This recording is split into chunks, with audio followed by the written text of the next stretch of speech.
दोस्तों practical knowledge के channel में आपका स्वागत है, यानी सिविल साइट विजिट में आपका स्वागत है।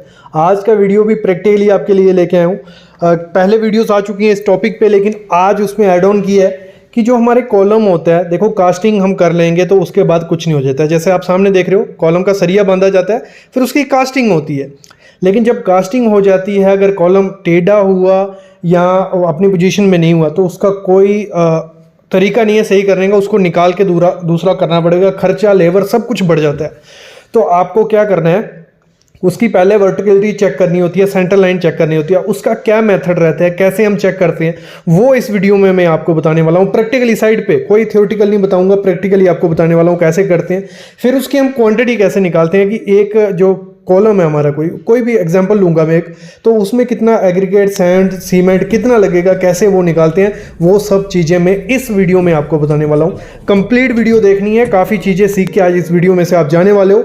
लेकिन उससे पहले एक काम कर लेना है, चैनल को सब्सक्राइब कर लेना है, बेल आइकन दबा लेना है, कमेंट करना है जो चीज़ आपको नहीं पता चलती है, और जब पता चल जाती है, सीख जाते हो, तो दोस्तों के साथ शेयर कर देना है। तो शुरू करते हैं आज का टॉपिक। सबसे पहली चीज़ क्या है, जो भी कॉलम होता है उसमें उसकी वर्टिकलिटी चेक की जाती है प्लम बॉब की हेल्प से। प्लम बॉब क्या होता है वो मैं आपको दिखा देता हूँ। प्लम बॉब से देखा जाता है कि कॉलम वर्टिकल है कि नहीं है। अगर वर्टिकल नहीं हुआ, थोड़ी भी उसमें आगे पीछे हुआ, वो मेन चीज़ किसके हेल्प से चेक की जाती है, जो सेंटर लाइन होती है। मतलब सेंटर लाइन पे ही हमारा कॉलम रहता है, डिपेंड होता है। ड्राइंग पे मेंशन किया होता है कि आपका कॉलम जो आएगा वो सेंटर लाइन से आएगा, जहाँ सेंटर लाइन से इतना mm बाहर रहेगा, इतना ऑफसेट रहेगा। ये सब चीज़ें ड्राइंग मेंशन करती हैं। एक बार सेंटर लाइन हो जाता है, उसी के अकॉर्डिंग कॉलम का स्टील वर्क होता है। फिर उसके बाद उसका प्लम बॉब चेक किया जाता है। अभी मैं आगे थ्रेड जो होता है, थ्रेड बांध के पूरा दिखाऊंगा आपको कि कैसे उसकी वर्टिकलिटी चेक की जाती है। क्योंकि इंटरव्यू में जब ये पूछा जाएगा तो आपके पास आंसर होना चाहिए कि सर सेंटर लाइन के हेल्प से कॉलम का स्टील वर्क किया जाता है। प्रैक्टिकल इंटरव्यू क्वेश्चन रहता है, और जो उसका चेक करना होता है हमें कि वो कॉलम वर्टिकल सीधा है कि नहीं, वो प्लम बॉब की हेल्प से किया जाता है। जैसे सामने आप देख रहे हो, जो डोरी आप देख रहे हो, थ्रेड देख रहे हो रेड कलर का, ये क्या है, कॉलम का बाहर का फेस है। मतलब कंक्रीट इस फेस तक आएगा। और ये कहाँ से हमें पता चला कि कंक्रीट इस फेस से आएगा, जो सेंटर लाइन होगी कॉलम, जो पहले जो फुटिंग की पीसीसी हुई होगी उस पर सेंटर लाइन किया होगा, उधर से मार्किंग होता है कि आपका कॉलम सेंटर लाइन है। मतलब 400 का कॉलम था, सेंटर पे 400 से 200 mm इस तरफ कंक्रीट होगा, 200 mm इस तरफ कंक्रीट होगा। तो उसके हिसाब से हमारा ये थ्रेड बांध दिया गया, और इसके हिसाब से वर्टिकलिटी चेक की जाती है। टॉप, सरिये के टॉप पे जो प्लम बॉब होता है उसको पकड़ा जाता है और नीचे लटकाया जाता है। ऊपर का और नीचे का जो एरिया है वो बराबर आना चाहिए। तो इस प्रोसेस से क्या किया जाता है, चेक किया जाता है। बाकी जो बेसिक चेकिंग हो टिप्स होती हैं, आपको रिइंफोर्समेंट देख लेनी है, ड्राइंग के हिसाब से है, जो स्पेसिंग है वो प्रॉपर है, जो डाया कॉलम में मेंशन किया है 16-20 जो भी है वो प्रॉपर है, जो वाइंडिंग वायर यूज़ की है वो प्रॉपर गॉज की है, ये चीज़ें चेक कर लेनी है। फिर फुटिंग का सरिया देख लेना है, और ऊपर जो एल होता है, डेवलपमेंट लेंथ होती है, वो एल प्रोवाइड किया गया है कि नहीं किया है, नंबर ऑफ बार जो आने चाहिए वो हैं कि है नहीं है। ये सब चीज़ें चेक की जाती हैं कास्टिंग के पहले। जब एक बार ये चीज़ें चेक हो जाती हैं, उसके बाद प्लम बॉब किया जाता है और कंक्रीट कर दिया जाता है। तो ये सिंपल सा आंसर आपको इंटरव्यूअर को बताना है, और ये इसमें कुछ नहीं है। बाकी ये वीडियो आपको हमारे चैनल सिविल साइट विजिट पे ऑफिशियली मिल जाएगी। पूरा प्रैक्टिकल नॉलेज रहेगा, उस पर पूरा प्रैक्टिकली हमने करके भी दिखाया कि कैसे किया जाता है क्या नहीं। बाकी इस वीडियो को आप कंटिन्यू देख सकते हो। आगे अभी कंक्रीटिंग का प्रोसेस चलेगा, जो फ्रेशर्स रहेंगे उनको आइडिया लगेगा, स्टूडेंट है जो उनको आइडिया लगेगा साइड पे वर्क कैसे होता है, स्टील वर्क कैसे किया था। जैसे अभी इसका कॉलम आप देख रहे हो, काफ़ी फुटिंग्स है, उनका शटरिंग वर्क हो गया, उसके बाद देखो कंक्रीट किया जा रहा है। और इसी में से आपका एक इंटरव्यू क्वेश्चन भी निकल आता है कि ये शूड यूज़ की जा रही है, टीएम है, ये सामने ट्रांजिट मिक्सचर इसको बोलते हैं, ये शूड यूज़ की जा रही है, ये सही है कि नहीं। ये सही है 45 डिग्री पे, और 1.5 मीटर से ज़्यादा से ऊपर से कंक्रीट नहीं फेंकना। और आप देख रहे हो यहाँ 1.5 मीटर कम का ही डिस्टेंस है। अगर 1.5 मीटर ज़्यादा से कंक्रीट फेंका जाएगा तो उसमें क्या दिक्कत आती है, उसमें दिक्कत आती है जो आपका कंक्रीट होता है वो सेग्रीगेट हो जाता है, एग्रीगेट अलग हो जाएगा, सीमेंट सैंड अलग हो जाएगा, तो वो कंक्रीट कुछ काम का नहीं रहता, उसकी स्ट्रेंथ भी कम हो जाती जाती है, ड्यूरेबिलिटी भी कुछ नहीं रहती है। और इसी में एक क्वेश्चन निकलता है, जब कंक्रीटिंग हो रही है तो इसमें वाइब्रेटर यूज़ किया जाना चाहिए। और सामने आप देख रहे भी हो, मैं दिखा देता हूँ, ये वाइब्रेटर यूज़ किया जा रहा है। और एक बंदे ने पाइप सी पकड़ी है, इसे वाइब्रेटर बोलते हैं। इसमें 40 mm 60 mm की नीडल लगा के, इससे भी ज़्यादा नीडल्स आती हैं, लेकिन यहाँ पे 60 mm की नीडल यूज़ हो रही है। वाइब्रेशन की जा रही है कि प्रॉपर कंपैक्शन उसमें हो जाए। और ये प्रोसेस सामने आप देख रहे हो। इतना समझ आ गया। अभी हम कर लेते हैं कैलकुलेशन, क्योंकि वो भी बहुत इंपॉर्टेंट है और हर एक सिविल इंजीनियर को वो पता भी होनी चाहिए। तो हम एक एग्जांपल ले लेते हैं। हमारा कॉलम का साइज़ कितना है? 9 इंच बाई 12 इंच का ये हमारा एक कॉलम है। और इसकी मैं आपको थोड़ा एलिवेशन बना के दिखा देता हूँ। ये हो गया हमारा 9 बाई 12। अभी साइड पे से ही वीडियो में आपके लिए बना रहा हूँ तो थोड़ा दिक्कत रहेगा आपको, बस देखते जाइए, सिंपल है। और ये हाइट उसकी हम ले लेते हैं 10 फीट, जो हमारी नॉर्मल रहती है घर की हाइट। तो ये हो गया 9 बाई 12 और 10 फीट उसकी हाइट। तो इसमें सबसे पहले आपको क्या करना है, ये हमारी 10 फीट है तो ये 9 इंच वाला है, जो इसे हमें फीट में कन्वर्ट करना पड़ेगा। तो उसके हमें करना क्या होता है, जब हमारा जो भी कॉलम का साइज है, हमने यहाँ 9 इंच बाई 12 इंच लिया, आप 12 इंच बाई 12 इंच ले सकते हो, 9 इंच बाई 9 इंच, जो भी आपको कॉलम यूज हो रहा है वो आप साइज ले सकते हो। ये हमने साइज ले लिया। उसके बाद हमें निकालना होता है उसका वॉल्यूम। वॉल्यूम के लिए क्या है, ये फीट में हमें इसके कन्वर्ट करना पड़ेगा। तो ये हमारा हो गया 9 इंच है, 9 इंच डिवाइड बाई 12 करेंगे हम। तो हमारा क्या होता है, एक फीट किसके इक्वल होता है, 12 इंच के। तो इसको हम कन्वर्ट कर लेंगे 9 डिवाइड बाई 12, तो आ गया 0.75 फीट। और जो 12 इंच था, 12 डिवाइड बाई 12, तो वो हो गया हमारा 1 फीट।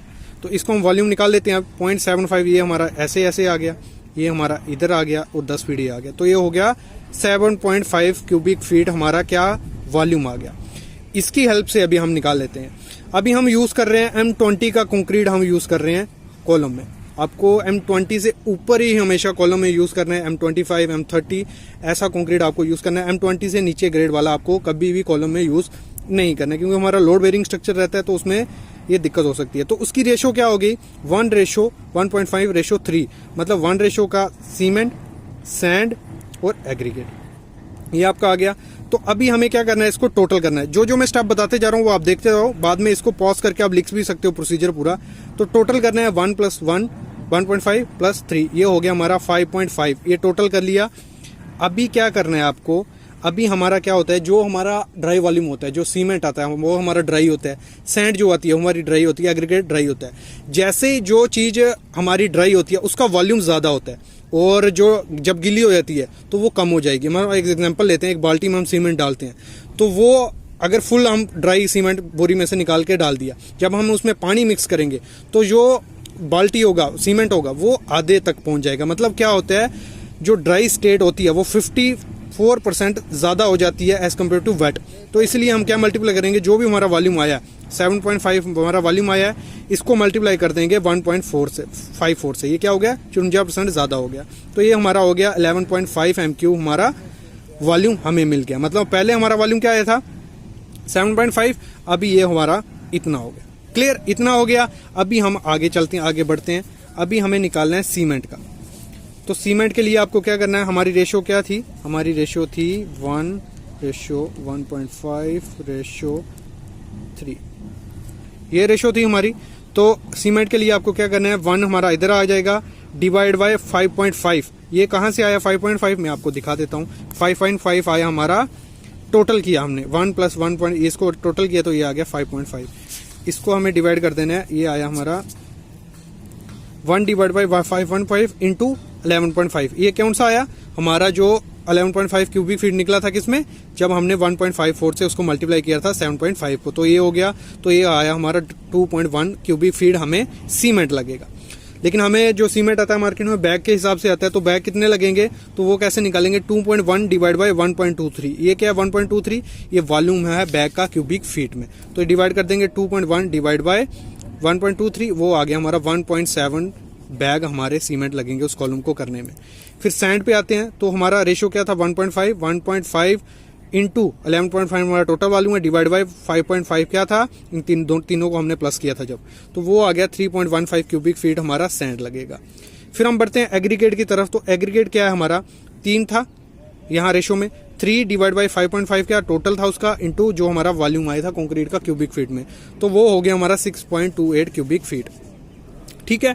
तो ये आ गया हमारा, सीमेंट भी मिल गया हमें कि मतलब अप्रॉक्स 2 बैग हमें सीमेंट लगेंगे। सैंड कितनी लगेगी हमारे 3.15 क्यूबिक फीट हमें सैंड लगेगी। एग्रीगेट कितना लगेगा 6.2 क्यूबिक फीट। अभी आपको क्या करना है, आपकी निकल गई एक कॉलम की, ऐसे अगर आपके 10 कॉलम है तो आपको 10 से मल्टीप्लाई कर देना है। और अभी हमें मार्केट का प्राइस पता कर लेना है कि सैंड का क्या एग्रीगेट क्या है। तो ये हमारा आ गया 1.7 बैग हमारे सीमेंट जा रहे थे, 350 रुपये बैग हमारा सीमेंट का प्राइस है। तो वो हो गया 595 हमारा पैसा कितने जाएगा सीमेंट में एक कॉलम के लिए। फिर एग्रीगेट का क्या था हमारा 3.15 क्यूबिक फीट आया था सैंड, और उसका मार्केट भाव हम पता करते हैं तो 460 रुपया एक क्यूबिक फीट का। तो 3.15 से मल्टीप्लाई करेंगे तो हमारा आ गया 1149 क्यूबिक फीट हमारी सैंड खर्च हो जाएगा। फिर हमारा एग्रीगेट का 6.28 एक क्यूबिक फीट का रेट है 68 रुपये, तो हम मल्टीप्लाई करेंगे 428 रुपये।